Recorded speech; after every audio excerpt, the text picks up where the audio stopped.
Hello guys, welcome back to my channel. My name's Lee and I'm a DIY electric skateboard builder, and in today's video we're going to be talking all about the jump drive, which is the second drivetrain that we are releasing at the same time. The last video we did was about the chain drive, and this video is about our gear drive, which is called the jump drive. Now I was hoping to have this ready for when we released the gear drive, but unfortunately because of a few things like me catching COVID and all that rubbish, it wasn't ready, or I wasn't ready to even film it. So I just had to concentrate on the chain one because I've done most of the content for that already.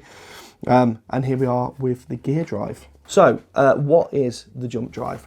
Well, the jump drive is a super thin and lightweight steel helical gear drive which is packed full of features and tech. We spent a long time developing this, with quite a few iterations and a lot of money as well to develop this, and obviously now it's finally ready for release. The most striking feature about our gear drives, other than them being really small, is the push fit adapter that we've launched this gear drive with. This is a true push fit adapter with nothing that needs to go onto the wheels at all. It's just a standard fully inflated wheel can go on here, and it supports 3 different hub types. First of all, it supports the MBS Rockstar 2, which is what we ship our Apex Predator with. It also supports the MBS 5-star and therefore 9-inch tires as well on here, and it does also support Tramper Fat Lads as well. If you are using these on our trucks, all 3 of those wheels are supported, although we do provide clamps also for Tramper CNC trucks, and if you're using these on a Tramper CNC truck, then only Fat Lads are supported, and that's because they have shorter axles. We've got one here. They have shorter axles than our trucks, so they therefore don't fit the MBS wheels. You see, look, quite a lot, not a lot of, sorry, of axle left sticking out there. So Fat Lads go on Tramper trucks, but on Apex Airs, you can fit all 3 of those wheels on.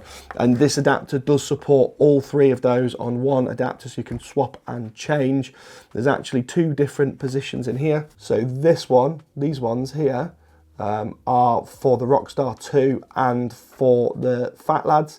And then the ones in between with the bolts, they fit the 5-star, so they go in there as well. So 3 different hubs on 1 different adapter, 2 different clamp profiles, like I've said to you, Apex Air and Tramper. They fit 63mm wide motors with 8mm shafts. They have to have 8mm shafts, and also you can't have too much of a step on the the motor shaft, sorry, a 10mm step. You can't have too much of that, so you can have a couple of millimeters, I think, but ultimately these work really well with the motors that we sell, which have been custom designed to work with the gear drive and with the chain drive.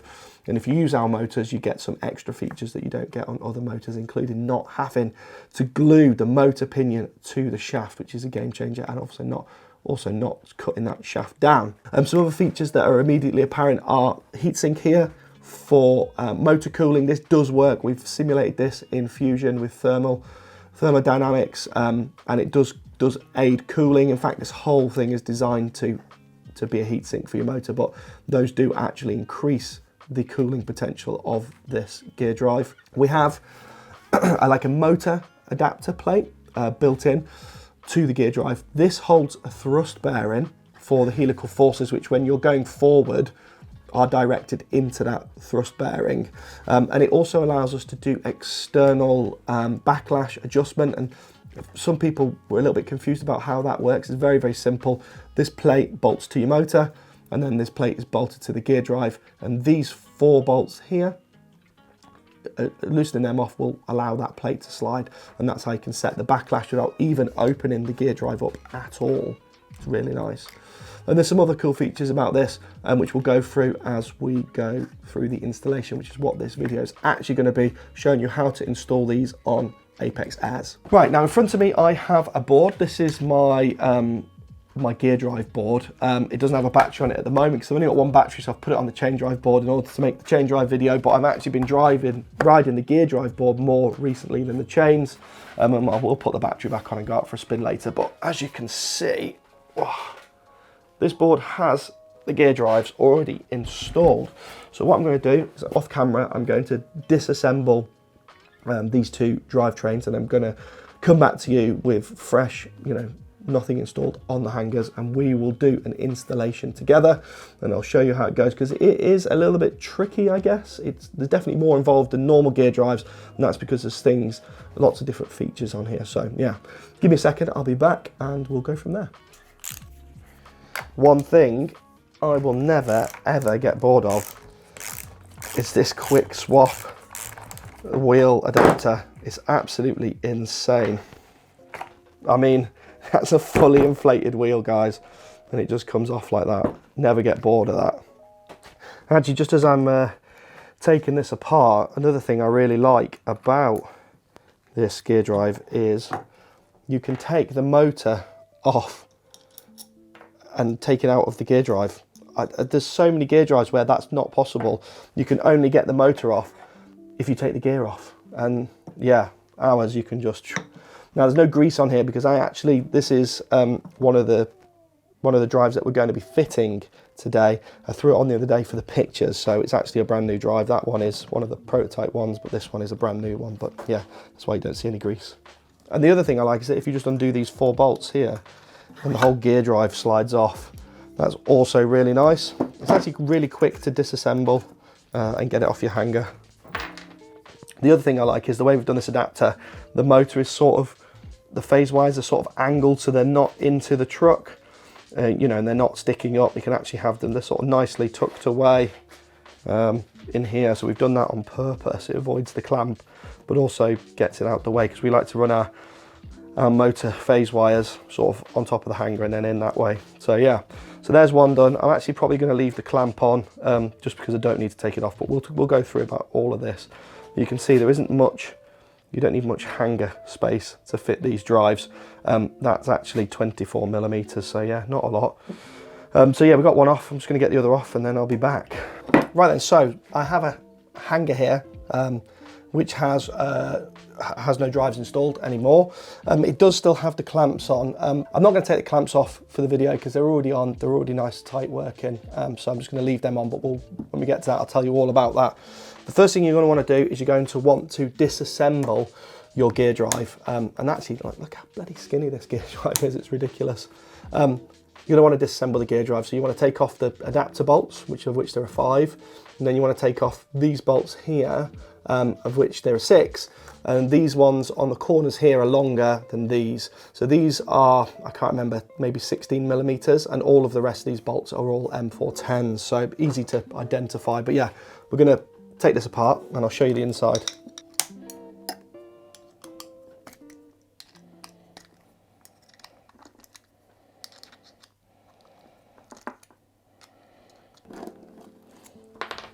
Right, bolts are out. We'll take the lid off. Ta-da! And you can see the wheel gear. And then that, oh, I forgot there was a spacer in there. The wheel gear. So there's actually the case with the big main bearing on here. That is user serviceable. If you want to take that off, you can take that off. But obviously I'm not going to do that. And here you can see the wheel gear. So we've got really thin face width gears here, and these are 10 millimeter gears, helical gears. And the key to making this drive so light is the fact that we have this aluminium hub that this gear connects to. If this was all steel, it'd be really heavy, but obviously we've done that to minimize weight, and that's one of the tricks to get this gear drive to be incredibly lightweight. So with that, that's it stripped down to its component parts. So I'm just going to do that with the other drive as well, and I'll be back in a sec. Now, something really important I want to show you here, I have both of my wheel gears out of the gearboxes, and you'll notice that they are paired gears. You see that?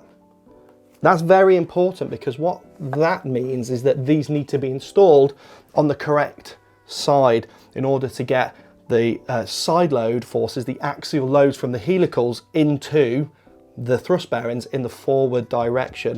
Now obviously we're not counteracting forces in reverse or when really heavy braking, but what we've found is that you don't need to, basically. So it needs to be when you're accelerating hard.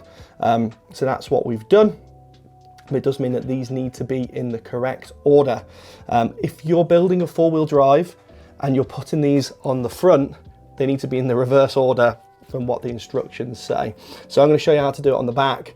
Bear in mind, if you're putting them on the front, you need to reverse that order, otherwise you'll have the forces going in the wrong direction. So very important. It's very clever, but it does introduce a bit of a complication into the installation of the gear drive. So that's why we strip both gear drives down, get these out, and we'll go from there.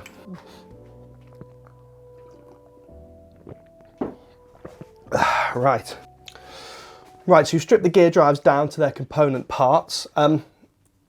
One of the things you're going to get is the clamps. You'll notice that there's like 4 sets of 3 holes. Now obviously that's going to be for the bolt to go in to clamp the clamp to the gear drive casing. And on the outside you've got double rows of grub screws. Now for the gear drive, we're going to fill all of those holes up with grub screws. If you're doing a chain drive installation, which we'll talk about in another video, you actually only use a pair of adjacent grub screws. But for the gear drive, you need all 8 grub screws installed in here. Now when you do this, you're going to want to use Loctite 243. Definitely important on the grub screws. In fact, every single bolt. When you get these gear drives, the only bolts that will have been Loctited already is these ones, because there's no need for you to remove them to install them. So they will already be Loctited in. There's no need to do anything with those. But every other bolt on this gear drive needs Loctite 243, very important. So you're going to put the grub screws in, and you're going to slide the clamp onto the hanger. Leave it loose for now. Don't tighten these grub screws. There's not really any need to do that, because what we're going to do is we're going to put all of the other stuff on, find the location of them, and then we're going to tighten them down. Obviously, like I said to you earlier, I already have clamps installed on this hanger, and it'll be silly for me to remove them just to reinstall them to show you. So just imagine I've put them on and all of the grub screws are in lightly, so this can still move. Next, we need to talk about how this the angle adjustment works, basically. There's, like I said to you, there's 4 sets of 3 holes, and what's going to happen when you slide this on, there's going to be one set of holes that lines up, and as you move it 6 degrees, it'll move to another set, and then another set, and then move it 6 degrees, it goes back to the first set again, and you're going to go all the way back through it. In the kit, you've got these 24mm bolts, and they actually go in through the back of the clamp and stick out into the back casing of the gear drive, and that's what's going to hold the gear drive to the clamp. So when you found the angle that you want, you can take this whole assembly off, including the clamps, and you can tighten this up off the truck. Obviously, because my clamps are on there, I'm going to have to tighten it up on the truck. But what we want to do, Loctite, and we're just going to stick these in through the back.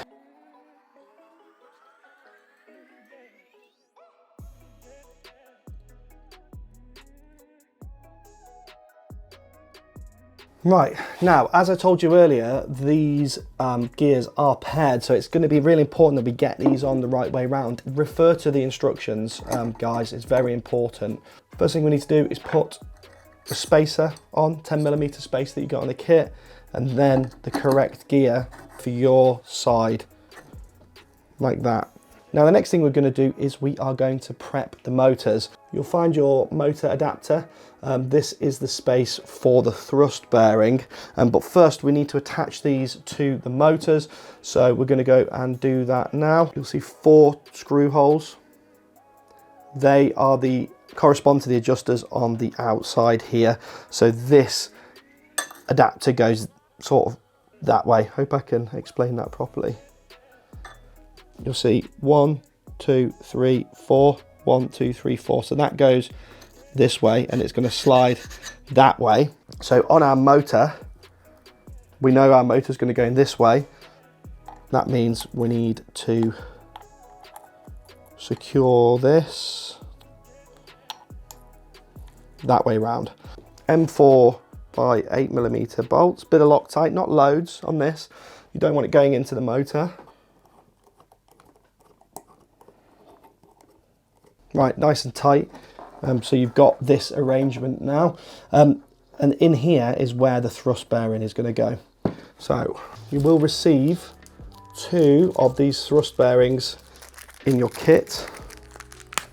You've got the inner race, and then you've got 2 of these outer outer bearing parts. These are actually different sizes. One of these will be snug on the motor shaft and one will be a bit looser. And what you want to do is you want to put the one that's slightly loose first, and then the inner race goes in. But before we do that, you're going to want to put some grease on this bearing. We use red and tacky. You can use whatever you want. Incidentally, Ben does this. He uses a syringe to put that on. I'll drop a picture in. Right, now the snug outer part of the bearing. Then you're going to get your motor key, which comes in the kit. The ones for the production are going to be longer than that, as this one's a little bit short. And then from your kit, depending on what ratio you went for, depends on what size gear you're going to get. Find the one that matches your wheel gear and stick it over the top. Now, if you have Apex motors, you'll notice there's a circlip retaining section on the shaft. So we're gonna attach this motor with a circlip. If you don't have Apex motors, you're gonna have to use Loctite 638 to glue that on, or 648, whichever you prefer. 638 probably better in this application. But I do have Apex motors, of course. So I'm going to be retaining mine with a circlip. And there we go. That is a fully retained motor pinion on the motor. That circlip is not coming off. Obviously, it is part of the service interval to change that every so often, but it will last for a long, long time. And that's it, fully attached, no glue at all. Obviously, you're going to need to do that to both sides. Once that's done, we need to make sure that we've tightened down the grub screws on the clamp here, so that this clamp is going nowhere. We need to make sure the inner face of this back plate is right up against the hanger. You can, if you wanted to, you could attach the motor adapter back on. You could, the wheel adapter. You could put a wheel on. You could put a nut on to make sure everything's across, and then you can tighten up the grub screws at the back of the plate on the clamp. Make sure you do these tight, and make sure you use a proper driver, proper hex driver. Don't round them out. You can't do them up to infinity torque. Obviously, they'll only go so far and then they'll strip, so be careful. But make sure they're tight all the way around. Do them in opposite pairs. So what I do is I tighten them down a little bit so that they're all snug. Then I go around and tighten them a bit more, opposites, and then I go around and do like a final tighten on all of them. Right, once that's done, you can stick your motor assembly in. Right, one of the things that people are confused about when we launch these is how the external backlash setting works. Look, so that's your normal backlash adjustment, and it doesn't matter whether the case is on or not, you can still adjust it. So you can actually set this, you can hold the adapter, the wheel adapter, and get your backlash setting right without opening the drive. So obviously, first time we're going to do this, we're going to do it with it open. So what we're actually looking for here, guys, is we're looking for the smallest movement possible between the two gears. That's about right, actually. Tighten this down. Nice, yeah. That little click clack, click clack, click clack, click clack. Perfect. Right, now that's done. Wheel gear out. Let's get it greased. Bit of a tip for you: when you grease the gear, just fill in all the teeth with grease. That's plenty. Do that all the way around. Right, that's plenty. Slot that back on. There we go. And if you're wondering what my prototype set looks like after all the miles I've done, it's still very, very clean in there. Okay, with that all greased up, the inside work is complete. All we've got to do now is put the lid back on, which we'll do. I'm going to get some grease spurt out, but don't worry about that. Put the bolts on. The wheel adapter needs to go on as well, and the bolts for that. And then we're done. Don't forget those longer 16mm bolts go in these corners. And that is it, guys. This is installed. We're just going to wipe away any excess grease that's squidged out when we put the case lid on. And that is it. Didn't take long at all. That's probably an hour and a quarter. And I was filming, so I think it's reasonable you can install these in an hour if you're reasonably competent at this sort of stuff. That is it. Wheels back on. Wheel on. Whoosh. All the way tight.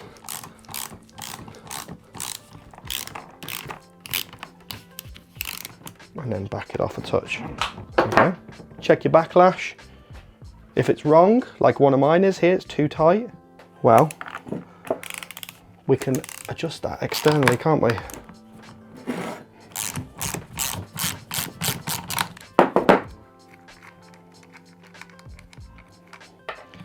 Wheel back off. Wheel back on to check the backlash before we tighten everything up. Perfect. God, can you imagine having to take the drive apart to do that?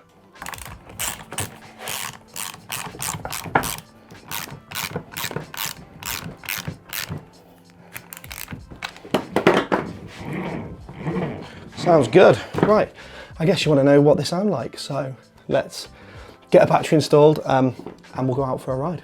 Every time I need to go, every time I need to know, bitch, please call me now, I don't want to win the war.